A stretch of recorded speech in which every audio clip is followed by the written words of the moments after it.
Across South Africa, many young people and job seekers are faced with important questions about their future. To support these journeys, we present Keta Career Development Services, a free national service providing career guidance for all South Africans. Tune in to your favorite SABC radio station for more information. This program is brought to you by SABC Education and the Department of Higher Education and Training. SABC Education, enriching minds, enriching lives. Across South Africa, many young people and job seekers are faced with important questions about their future. To support these journeys, we present Keta Career Development Services, a free national service providing career guidance for all South Africans. Tune in to your favorite SABC radio station for more information. This program is brought to you by SABC Education and the Department of Higher Education and Training. SABC Education, enriching minds, enriching lives. Amazing. All right, so the Department of Higher Education and Training and the South African Broadcasting Corporation is today launching the return of the Khetha Radio Programme. The Keta Radio Programme is a career guidance initiative by the South African Department of Higher Education and Training. It's in partnership with SABC Education. And basically it provides essential information on career planning, subject choices and post-school education and training to learners, parents and job seekers. For more on this, we are joined in studio by the Deputy Minister of Higher Education and Training, Dr. Nomusa Dube-Ncube. So nice to have you for this. Thank you, Leanne. And I love this initiative. As you and I were talking off air, it's pretty personal for me because I'm at that stage now where, you know, I'm seeing my child trying to get as much information as he possibly can and hanging on to everything. But something like this is just there for them to educate them. Tell us a little bit more about it. What does this all entail? Well, it is a program, a national program, that is, it's a career program that seeks to really ensure that all our young people have got access to information about career choices. It's broadcast in all the 13 languages of the SABC. It reaches out to all languages, to all the communities, but more than important is that it gives information, the information that we would like as the Department of Education for young people, for educators as well, to know about the careers that, you know, students and learners need to understand as they transit to the higher education. How does it go about doing that? Is it something that obviously you have experts speaking to it, the department yourself, learners, experts, perhaps the careers that people are looking for right now and the different fields that you can go into? How exactly does it give you all of this information? We have different speakers that come to the program to give information, but we also, as the department, we want for young people to understand the variety of higher education options that are available. Because remember, there are young people that might not go to, you know, universities or TVET colleges, but there are other career options that they can go to. So we also offer that kind of information to young people to say there are skills programs that are available to you. Other people might not want to go for a year-long program. There are short, you know, skills programs that are available.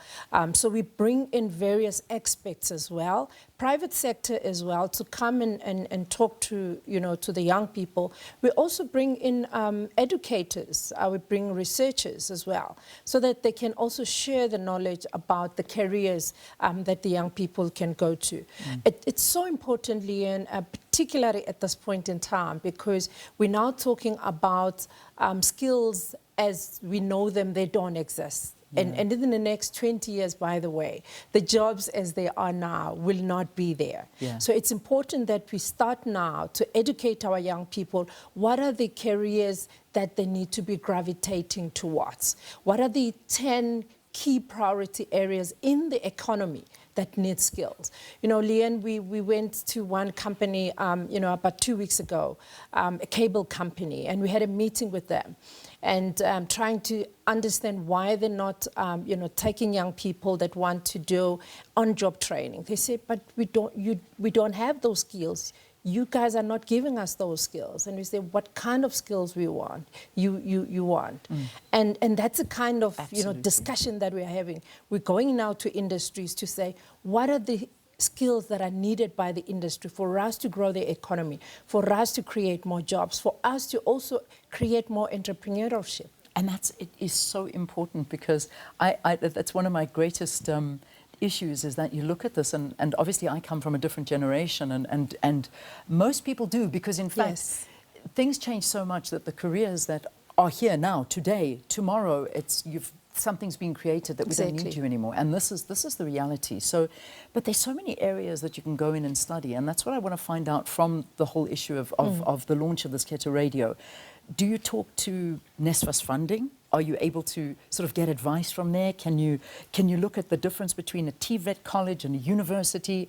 Do you have artisan careers that you'll be speaking to, perhaps emerging digital skills, all of these kind of things that I think both, as you say, parents and learners need this information. Is that the kind of issue you'll Yes, cover? Definitely, Leanne. Actually, we're now promoting more TVET colleges, Leanne, because our country needs skills. We are a country that needs to industrialize more. And yes, when we talk to young people, I think one of the difficulties that we've been having in our country, Leanne, is that universities have been emphasized more than the TVET colleges. I ask one young person, why would you go to university than TVET college? Because if you go to TVET college, you come out there with a skill. You come out there knowing something. You can fix, a robot. You can fix something. You can do something with your hands. While at the university level, we deal with more research-based, training, and our economy need people who can do things, who can create things, who can make things, because we're more of consumers in our country and in our economy, more than manufacturing, more than making things, and that is what we're trying to do. Young people need to gravitate towards TVET colleges, towards skills training, towards apprenticeship, all of those vocational training programs that will make sure that as they come out of, the training, they go straight to the job market, or they go straight to opening their own businesses. And that's what we are talking about in this Keta program. And what's so important is the fact that there's this perception that university is the only path to success. Yes. And I'm glad you're tackling this. I mean, we've been speaking about this for years, and the reality is that, if you have that, as you mentioned, that ability to do something, make something, your skills are invaluable. And it's very, very important. But we're also moving into a very different world in terms of AI and green technology.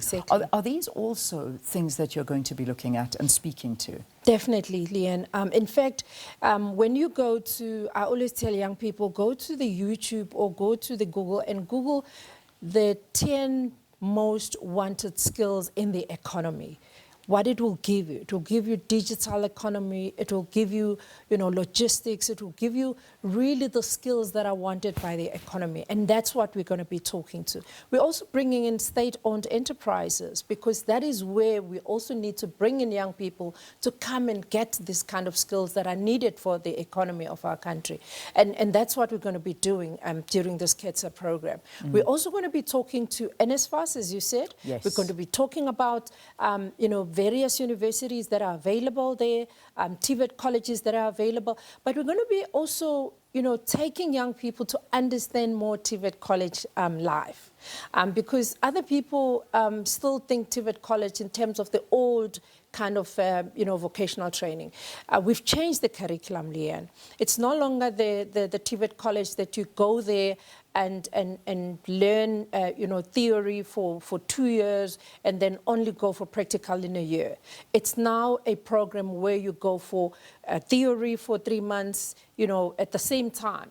You exchange the class between the practical and the theory. And that's the kind of training we are now changing in the curriculum, because again, we want to prepare our young people for the industry, for the economy, for the job market. Yeah. And that's a change again that we are introducing. So these are all the things we're going to be, making sure that our young people understand what is out there, but also as they go towards the higher education, system, they need to understand the combination of subjects, because that's another key, Leanne. The combination of subjects is still one very, very important thing in our country.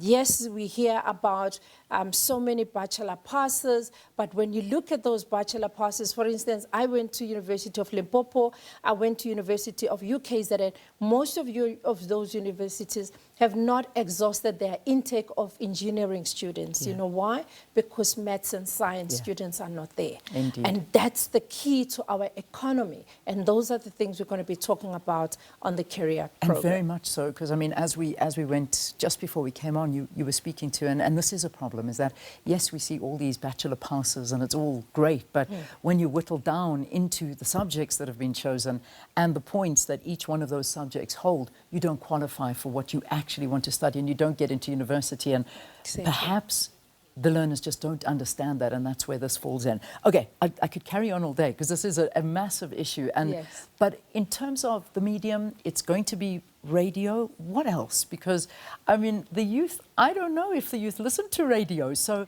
how else? Is it going to be YouTube? Are we using the SABC Plus app? Because that app already, we were bragging about the fact that we're over 2 million users at the moment. So do we have details as to how this will work? Yes, we're going to be using, the app. We're going to be using YouTube. We're also having our own podcast where we're going to be taking the programs that are broadcast on SABC, putting them in our podcast so that at least it can reach as many people as possible. We also have our own programs at the higher education and training, such as the higher health, where young people also can go through those programs and also access, all this information that is available. We really are very grateful for the SABC because it's going to be, broadcast in all languages. Brilliant. That's the other thing. It's going to be reaching all provinces, which is another, important thing. It's about access to information. It's about, accessibility, because that's the other key, Leanne, is that far rural areas who might not have the network, who might not have the connectivity, at least they can access the radio. They can listen to the programs, and they can also be able to go to YouTube and be able to pick up those programs and listen to them. Amazing. The power of partnerships. Yes. And that's what's so powerful about, the SABC working with the Department of Higher Education to get all the information to you, no matter where you are, whether it be on radio. And this, of course, is a medium that reaches every single corner of South Africa. And you'll be able to listen to all of this coming your way. Dr. Nomusa Dube-Ncube, we thank you so much for trusting the SABC with us, and we know that this is going to be a great success, and hopefully not one where it's just one of those awareness campaigns that actually doesn't have an impact. This will be the one. Indeed. And thank you very much, Lee, and thank you to SABC. And we're looking forward to rolling out the program, and I'm sure young people are very excited as it is already now. Date? Do we have a date yet? Go there. It's already... So it's live now? Yes, we're hitting the ground. There you go. So it's already live. Check it out. So this is very, very exciting. Keta Radio Programme has returned to educate you. All right, let's take a break. We'll see you after this.